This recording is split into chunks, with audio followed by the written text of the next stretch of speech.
ഉടമസ്ഥൻ സ്ഥലത്തില്ലാതെ ഏൽപ്പിച്ചിട്ട് പോയാൽ അവിടെ ചോർച്ച ഉണ്ടാവും. അപ്പോൾ ഇവിടെ ചോർച്ച ഉണ്ടോ എന്നുള്ള ചോദ്യത്തിന് വല്ല അർത്ഥമുണ്ടോ? ഉടമസ്ഥൻ സ്ഥലത്തില്ലെങ്കിൽ ഇപ്പോൾ അവിടെ ചോർച്ച ഉണ്ടാവുന്നുണ്ട്, നഷ്ടത്തിൽ കലാശിച്ച് പൊളിയുന്നുമുണ്ട്.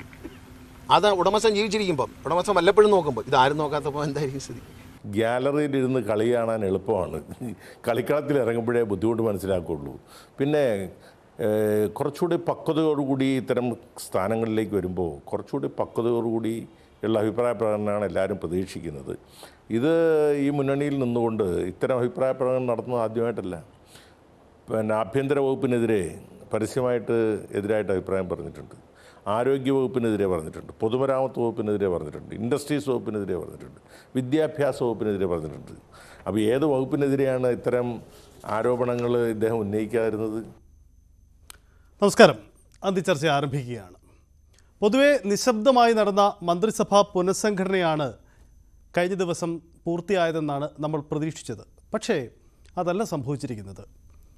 ഗതാഗത വകുപ്പിലെ മന്ത്രിമാറ്റം വലിയ തരത്തിലുള്ള ആശയക്കുഴപ്പത്തിനും നേതാക്കളുടെ ഏറ്റുമുട്ടലിനും ഇടവയ്ക്കുകയാണ്. നമ്മൾ കേട്ട വാക്കുകൾ ഗണേഷ് കുമാറും ഒപ്പം തന്നെ ഗണേഷ് കുമാറിന് മറുപടിയായി ആന്റണി രാജുവും കളത്തിൽ വരുന്നതാണ്. ഇത് ഇന്നോ ഇന്നലെയോ ആരംഭിച്ച ഒരു പോരല്ല ഈ രണ്ടു പേർക്കിടയിലും എന്നതാണ് മനസ്സിലാക്കാനാവുന്നത്. പക്ഷേ ഇതിന് പിന്നിലും ഒരു രാഷ്ട്രീയമുണ്ട്. ഒരു പക്ഷേ ഇടതുമുന്നണിയിൽ അത്ര പരിചിതമല്ലാത്ത ചില തുറന്നു പറച്ചിലുകളാണ് രണ്ട് നേതാക്കളും നടത്തുന്നത്. ഒപ്പം ആന്റണി രാജുവിൻ്റെ ഇപ്പോഴത്തെ പ്രസ്താവനയ്ക്കുള്ള ഗണേഷ് കുമാറിൻ്റെ മറുപടിയും വരും ദിവസങ്ങളിൽ നമുക്ക് പ്രതീക്ഷിക്കാനുണ്ട്. ഇതിൻ്റെ രാഷ്ട്രീയമാണ് നമ്മൾ പരിശോധിക്കുന്നത്. അന്തിച്ചർച്ച വിശദമായി ഇതിലേക്ക് കടക്കുകയാണ്. കിരൺ ബാബുവുണ്ട്, ഒപ്പം വി വിനോദുമുണ്ട്. ആദ്യം വിനോദ്, ഈ ആന്റണി രാജു ഇന്ന് മഞ്ജുഷ് ഗോപാലിനോട് കാര്യങ്ങളിങ്ങനെ തുറന്നു പറയുമ്പോൾ ഒരുപക്ഷെ ഗണേഷ് ഇന്നലെ ഈ സത്യപ്രതിജ്ഞയ്ക്ക് ശേഷം നടത്തിയ പ്രസ്താവനയാവാം പെട്ടെന്നുള്ള ഒരു കാരണമായി അദ്ദേഹത്തിന് പറയാനുള്ളത്. പക്ഷേ ആ വാക്കുകൾ കേൾക്കുമ്പോൾ വ്യക്തമാണ് ഇത് ഇന്നോ ഇന്നലെയോ ആരംഭിച്ചതല്ല. ഇരുവർക്കുമിടയിൽ ഒരു വലിയ ഭിന്നത ഉണ്ടായിരുന്നു. നമുക്കറിയാം, ഒരു കാലഘട്ടം, ആ കാലഘട്ടത്തിന് ശേഷം അടുത്തയാൾ എന്നൊരു മുൻധാരണ മുന്നണിയിൽ ഉണ്ടായിരുന്നു. അപ്പോൾ നേരത്തെ നടന്നിരുന്ന ഈ പോരിൻ്റെ ഒരു തുറന്ന് പ്രകടനമാണ് ഇപ്പോൾ സംഭവിച്ചതെന്ന് ഞാൻ വിലയിരുത്താൽ അത് തെറ്റായി പോകുമോ? സൈത്ത്, ചില വ്യക്തിപരമായ പ്രശ്നങ്ങൾ, അതായത് ഈ മന്ത്രിസഭ വരുമ്പോൾ ആദ്യത്തെ 2.5 വർഷം ലഭിക്കേണ്ടിയിരുന്നത് അന്ന് ഉയർന്നു കേട്ട പേര് KV ഗണേഷ് കുമാറിൻ്റേതാണ്. പക്ഷേ ആ സമയത്ത് ബാലകൃഷ്ണപിള്ളയുടെ സ്വത്ത് പങ്കിടുന്നതുമായി ബന്ധപ്പെട്ട ചില കുടുംബ പ്രശ്നങ്ങൾ ഉയർന്നു വരികയും അന്ന് പാർട്ടി സെക്രട്ടറി ആയിരുന്ന കോടിയേരി ബാലകൃഷ്ണനെ ഗണേഷ് കുമാറിൻ്റെ സഹോദരി ഉഷ വന്ന് കാണുകയും അവർ ഈ പരാതി കൊടുക്കുകയും ചെയ്തു. അതായത് വിൽപത്രത്തിൽ ക്രമക്കേട് കാണിച്ചു എന്ന തരത്തിലൊക്കെയുമാണ്. പിന്നീട് ആ സമയം കഴിഞ്ഞ് അടുത്ത 2.5 വർഷമാകുമ്പോൾ ഗണേഷ് കുമാർ എന്ന നിലയിലേക്ക് മാറി. ഈ 2.5 വർഷം പത്തനാപുരത്ത് വളരെ ജനകീയമായ പ്രവർത്തനങ്ങൾ നടത്തി ഗണേഷ് കുമാർ കൃത്യമായിട്ട് എല്ലാ സമയത്തും ഫ്രെയിമിൽ നിൽക്കാൻ ശ്രമിച്ചു എന്നത് ഒരു വസ്തുതാപരമായ കാര്യമാണ്. കാരണം അല്ലെങ്കിൽ അദ്ദേഹത്തിന് അതിൻ്റെ അപകടം തിരിച്ചറിയാം. ഈ 2.5 വർഷമാകുമ്പോൾ ഇടതുമുന്നണിക്ക് അവർ നൽകിയ വാക്ക്, പ്രത്യേകിച്ച് CPM-ന് ആ വാക്ക് പാലിക്കേണ്ടതിൻ്റെ ആവശ്യകതയുണ്ട്. ആ മന്ത്രിസ്ഥാനം, അതായത് ഗണേഷ് കുമാർ ഇപ്പോൾ മന്ത്രിയാകുന്നതിന് തൊട്ട് മുൻപ് പോലും അദ്ദേഹത്തിനെതിരെ കോടതിയിൽ അന്യായം വരികയും അവിടുത്തെ തന്നെ ഒരു പൊതുപ്രവർത്തകൻ ഒരു പരാതിയുമായി അദ്ദേഹത്തിനെതിരെ എത്തുകയും ചെയ്തു. അദ്ദേഹത്തിൻ്റെ സഹോദരിയുടെ ചില പരാമർശങ്ങൾ വരികയും ചെയ്തിരുന്നു ഗണേഷ് കുമാറിനെതിരെ. ഇതിനെല്ലാം ഒരു പിന്തുണ നൽകിയത് ആന്റണി രാജു ആണ് എന്നൊരു വികാരമോ സംശയമോ ഒക്കെയും ഗണേഷ് കുമാറിന് ഉണ്ടായിരുന്നു എന്ന് കരുതുന്നു. ഏതായിരുന്നാലും അതിൻ്റെയൊക്കെ ഒരു ഏറ്റുമുട്ടലിൻ്റെ പര്യവസാനമാണോ ഇപ്പോഴത്തെ കാര്യമെന്ന് സംശയിക്കേണ്ടിയും ഇരിക്കുന്നു. കിരൺ, ഇടതുമുന്നണിയിൽ ഇതൊന്നും പരിചിതമല്ല. കിരൺ, ഇങ്ങനെ നമ്മൾ സ്ഥിരമായി രാഷ്ട്രീയം കാണുന്നവരാണ്. പക്ഷേ ഇടതുമുന്നണിയുടെ സംഘടനാ സംവിധാനത്തിൽ പരസ്യമായ അഭിപ്രായ പ്രകടനത്തിന് വലിയ തരത്തിലുള്ള നിയന്ത്രണങ്ങളുണ്ട്. എനിക്ക് തോന്നുന്നു ഈ മന്ത്രിസഭാ പുനഃസംഘടന നടന്നപ്പോൾ തന്നെ ഇടതു കേന്ദ്രങ്ങൾക്ക് അവരവകാശപ്പെട്ടത് ഇത് UDF-ലാണ് ഇങ്ങനെ ആയിരിക്കില്ല നടക്കുന്നത്, ഞങ്ങൾ പുഷ്പം പോലെ 2 മന്ത്രിമാർ മാറി പുതിയ മന്ത്രിമാർ വന്നു എന്നതാണ്. പക്ഷേ അങ്ങനെയല്ല, അത്ര അവരവകാശപ്പെടുന്ന പോലെയല്ല സാഹചര്യം എന്നതാണ് ഇപ്പോൾ വരുന്ന കാര്യങ്ങൾ. എന്താണ് കിരൺ ഇതിൻ്റെ ഒരു രാഷ്ട്രീയം? ഇത് എങ്ങോട്ടേക്കാണ് പോകുന്നത്? സജിത്ത് പറഞ്ഞതുപോലെ ഇടതുമുന്നണിയിൽ ഇത് അത്ര പരിചിതമല്ല എന്ന് പറയുമ്പോൾ അത് ഈ കഴിഞ്ഞ പിണറായി സർക്കാരിൻ്റെ കാലം മുതൽ ഉള്ള ഇടതുമുന്നണിയിലാണ് ഇത്തരം തർക്കങ്ങൾ പരിചിതമല്ലാത്തത്.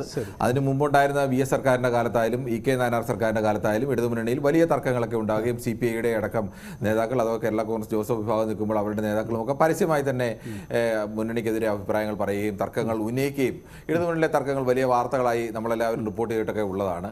അത്തരം തർക്കങ്ങളൊക്കെ കഴിഞ്ഞ പിണറായി സർക്കാരിൻ്റെ കാലം മുതൽ മുതൽ അത്തരത്തിലേക്കുള്ള തർക്കങ്ങൾ, പരസ്യമായ തർക്കങ്ങൾ അങ്ങനെ കാര്യമായിട്ടില്ല. ആദ്യകാലത്തൊക്കെ കാനം രാജേന്ദ്രൻ്റെ നേതൃത്വത്തിൽ ചില തർക്കങ്ങളൊക്കെ ഉന്നയിച്ചെങ്കിലും പിന്നീട് അദ്ദേഹവും അത്തരത്തിൽ ഒരു മൗനം പാലിക്കുന്ന അവസ്ഥയായിരുന്നു. ഇടതുമുന്നണിയിലെ തർക്കങ്ങൾ പുറത്തേക്ക് അങ്ങനെ കാര്യമായി വന്നിരുന്നില്ല. കാരണം ഇടതുമുന്നണിയെ നയിക്കുന്ന CPM-നെ സംബന്ധിച്ച് ഒറ്റയ്ക്ക് തന്നെ വേണമെങ്കിൽ നിൽക്കാൻ കഴിയുന്ന അത്ര ഭൂരിപക്ഷം, ഒറ്റയ്ക്ക് ഭൂരിപക്ഷം ഇല്ലെങ്കിലും അതിനടുത്ത ഭൂരിപക്ഷത്തിലേക്ക് CPM ഉണ്ട്.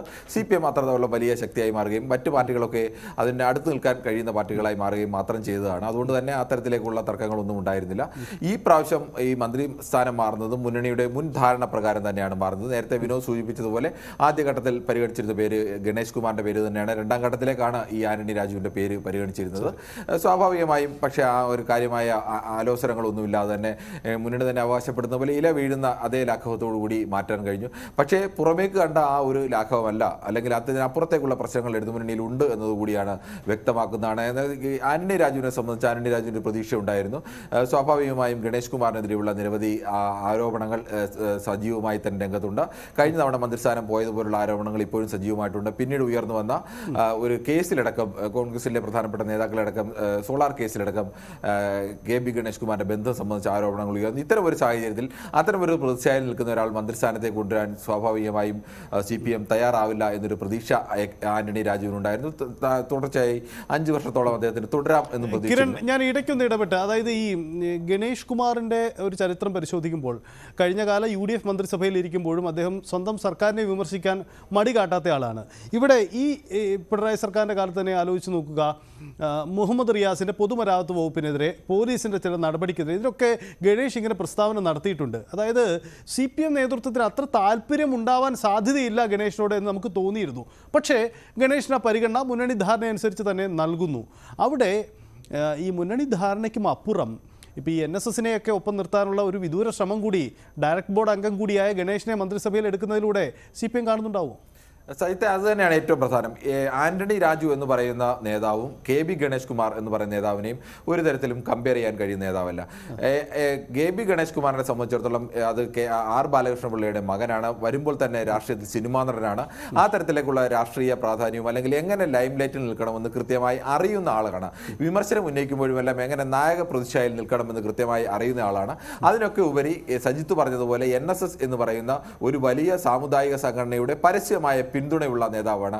ഇപ്പോൾ ഈ മന്ത്രിസഭയിലിരിക്കുന്ന മറ്റേതെങ്കിലും MLA-മാർക്കോ മന്ത്രിമാർക്കോ അത്തരത്തിൽ ഒരു പിന്തുണയില്ല. NSS-ഉമായി ഏതെങ്കിലും തരത്തിൽ ഒരു പാലം ഇടണമെങ്കിൽ അതിന് കഴിയുന്ന ഏക നേതാവ് ഇടതുമുന്നണിയിൽ ഇപ്പോൾ KB ഗണേഷ് കുമാറാണ്.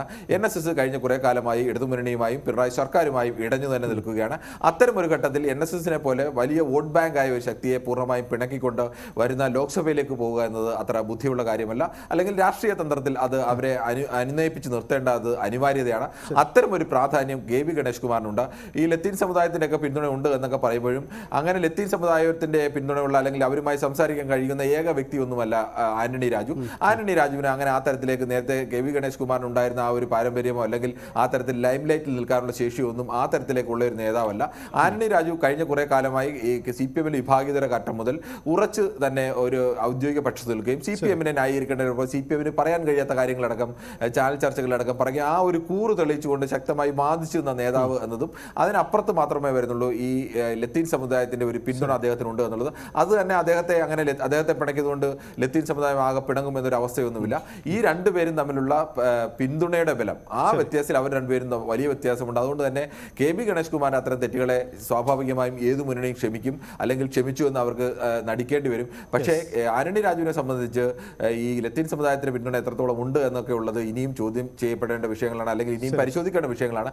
അങ്ങനെ ഒരു പിന്തുണയ്ക്ക് വേണ്ടി കൂടി ആവാം ചിലപ്പോൾ ആന്റണി രാജു ഇത്തരം ഒരു ശ്രമം നടത്തുന്നത്. യെസ്, എന്തായാലും വളരെ കൗതുകരമാണ്. ഒരുപക്ഷെ ഈ ഗതാഗത വകുപ്പിലെ മന്ത്രിമാറ്റം അതിലും മറ്റൊരു കൗതുകം കൂടി ഉണ്ടെന്ന് എനിക്ക് തോന്നുന്നു. കാരണം ആന്റണി രാജുവിനെ പരിഗണിക്കപ്പെട്ടത് ലത്തീൻ സഭയുടെ പിന്തുണ തേടിയാണെങ്കിൽ ഗണേഷ് കുമാർ മന്ത്രിസഭയിലേക്ക് വരുമ്പോൾ അവിടെ NSS-ൻ്റെ മറ്റൊരു പിന്തുണ കൂടി ഇടതുമുന്നണി നേതൃത്വം പ്രതീക്ഷിക്കുന്നുണ്ടാവും. അങ്ങനെ ഒരു ചെറിയ രാഷ്ട്രീയ അഡ്ജസ്റ്റ്മെൻറ്റിൻ്റെ ഭാഗമായി ഈ വകുപ്പിലെ മാറ്റങ്ങൾ എന്നൊരു ആക്ഷേപം എന്തായാലും ഉയർന്നു വരും. ഒരുപക്ഷെ അത് ആക്ഷേപം മാത്രമാവാം. എന്തായാലും അത്തരമൊരു കാര്യം കൂടിയുണ്ട്. എന്തായാലും ഈ മന്ത്രിമാറ്റമൊക്കെ ആ വകുപ്പിന് ഗുണം ചെയ്യുമോ എന്നൊരു പരിശോധന കൂടി നമുക്ക് വിശദമായി നടത്താം ഇടവേളയ്ക്ക് ശേഷം.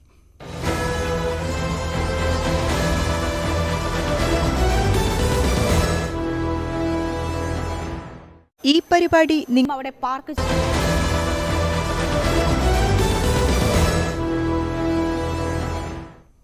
യെസ്, തിരികെ വീണ്ടും. വിനോദ്, തിരിച്ചു വരുമ്പോൾ വേഗത്തിൽ ആരോട്ടയടയ്ക്കുമെന്ന തർക്കം കൂടിയാണ് ഇതിൻ്റെ ഭാഗമായി നടക്കുന്നത്. ഇന്ന് ഈ മഞ്ജുഷ് ഗോപാലിനോട് ആന്റണി രാജു സംസാരിച്ചപ്പോൾ അദ്ദേഹം നടത്തിയ ഒരു വെല്ലുവിളിയുണ്ട്. ചൂണയുണ്ടെങ്കിൽ 1-ാം തീയതി KSRTC ജീവനക്കാർക്ക് ശമ്പളം കൊടുത്ത് കാണിക്കൂ എന്നൊരു വെല്ലുവിളി. ഗണേഷ് ആ വെല്ലുവിളി ഏറ്റെടുക്കുമോ? ഒപ്പം ഗണേഷിനതിന് കഴിയുമോ വിനോദ്?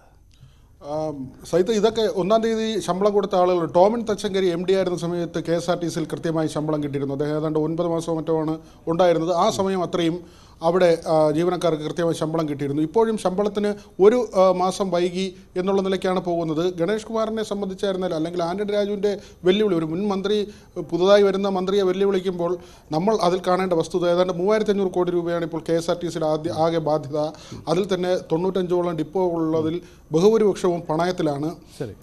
ഈ ശമ്പളം, പെൻഷൻ ഏതാണ്ട് 220 കോടി രൂപയാണ് പ്രതി മാസം വരുമാനമായി വരുന്നത്. വലിയ തുക ഈ രണ്ട് കാര്യത്തിനുമായി പോകുന്നു.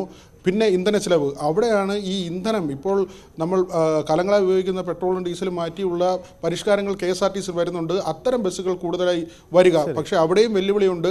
ഇത് സ്വിഫ്റ്റിലേക്കും മറ്റുമൊക്കെയാണ് പോകുന്നതെങ്കിൽ KSRTCയിലെ സാധാരണ ജീവനക്കാർക്ക് അതിൻ്റെ ഗുണമുണ്ടാകില്ല. അവിടെയാണ് KSRTCയെ മെച്ചപ്പെടുത്താൻ ഏത് തരത്തിലുള്ള പരിഷ്കരണ നടപടികൾ കൊണ്ടുവരാം എന്നുള്ള പ്രധാനപ്പെട്ട ചോദ്യം. പിന്നെ ഈ ധനവകുപ്പിൽ നിന്ന് പൈസ കൃത്യമായി കിട്ടില്ല എന്നുള്ള ഒരു കാര്യമാണ് ആന്റണി രാജു ഉദ്ദേശിച്ചതെങ്കിൽ ഒരുപക്ഷെ ഗണേഷ് കുമാർ ആ വെല്ലുവിളി നേരിടേണ്ടി വരും. കാരണം കേന്ദ്രം പണം തരുന്നില്ല എന്ന ഒരു കാര്യം കൃത്യമായി സംസ്ഥാന സർക്കാരും ധനമന്ത്രി പറയുന്നു. അത് ഇതിനു വേണ്ടി മാത്രമല്ല, സംസ്ഥാന വിഹിതം ഒന്നും കിട്ടുന്നില്ല എന്നതാണ്. അങ്ങനെയെങ്കിൽ പ്രയോറിറ്റി അനുസരിച്ച് സംസ്ഥാന സർക്കാരിൻ്റെ കയ്യിലുള്ള തുകയിൽ ആദ്യം നൽകേണ്ടത് ഏത്? ആരോഗ്യത്തിനാണോ, വിദ്യാഭ്യാസത്തിനാണോ, ഭക്ഷണത്തിനാണോ? അത് കഴിഞ്ഞിട്ടാണോ KSRTCക്ക് വരേണ്ടത്? അങ്ങനെയെങ്കിൽ KSRTC പ്രതിസന്ധിയിലേക്ക് പോകും. പിന്നെ KTDFC എന്ന് പറയുന്നൊരു ധനകാര്യ സ്ഥാപനം KSRTCയെ മാത്രം ആശ്രയിച്ച് പ്രവർത്തിച്ചുകൊണ്ട്, അതായത് വിനോദ് പറയുന്നത് ഗണേഷ് ഒരു അത്ഭുതം കാട്ടുക അത്ര എളുപ്പമല്ല. അങ്ങനെയൊന്നും പെട്ടെന്നൊരു പ്രഖ്യാപനം പോലെ നടത്താൻ പറ്റുന്നതല്ല അല്ലേ? തീർച്ചയായിട്ടും അത്ര പെട്ടെന്ന് കഴിയുന്നൊരു കാര്യമല്ല. പക്ഷേ ഈ 2.5 വർഷം കൊണ്ട് ചില മാറ്റങ്ങൾ അദ്ദേഹത്തിന് ഉണ്ടാക്കാൻ കഴിയുമായിരിക്കാം. ആ ഒരു ആത്മവിശ്വാസം അദ്ദേഹം പ്രകടിപ്പിക്കുന്നു. ശരി കിരൺ, നമുക്കറിയാം ഈ മന്ത്രിമാറ്റത്തിൽ പ്രധാനപ്പെട്ട തുറമുഖ വകുപ്പ് CPM ഏറ്റെടുത്തു. പക്ഷേ ഗതാഗത വകുപ്പ് അതേപടി അങ്ങ് കൈമാറ്റം ചെയ്തു അടുത്ത ആളിലേക്ക്. എന്തുകൊണ്ടാണ് ഈ ഗതാഗത വകുപ്പ് ഒരിക്കലും CPM ഭരിക്കുന്ന കാലത്ത് CPM അത് ഏറ്റെടുക്കാൻ ഒരു ധൈര്യം കാട്ടാത്തത്? മറ്റു പല വകുപ്പുകളിലും മാറ്റങ്ങൾ നമ്മൾ പലപ്പോഴും കണ്ടിട്ടുണ്ട്. പക്ഷേ എന്തുകൊണ്ട് ഗതാഗത വകുപ്പിൽ അത്തരമൊരു പരീക്ഷണത്തിന് CPM തയ്യാറാവുന്നില്ല? ഇത് വളരെ ലളിതമാണ്. ഗതാഗത വകുപ്പ് KSRTC CPM ഏറ്റെടുക്കുകയും അതിൽ വലിയ മാറ്റം വരുത്തി കൃത്യമായി അത് ലാഭത്തിലെത്തിക്കുകയും ഒക്കെ ചെയ്താൽ സർക്കാരിനെ സംബന്ധിച്ച് ഇതിൽ പരം പ്രതിച്ഛായ ഉയർത്താൻ കഴിയുന്ന മറ്റൊരു മേഖലയില്ല. ചില അത്രത്തോളം തകർന്നു കിടക്കുകയും ജനങ്ങളുടെ ജീവിതവുമായി ബന്ധപ്പെട്ട് കിടക്കുന്ന ഒരു മേഖലയാണ്. അങ്ങനെ ഒരു റിസ്ക് CPM എടുക്കുന്നില്ലെങ്കിൽ സ്വാഭാവികമായും ആ റിസ്ക് എടുക്കുന്നതിൽ ഒരു പരാജയ സാധ്യത കൂടി അതിലുണ്ട് എന്നത് തന്നെയാണ്.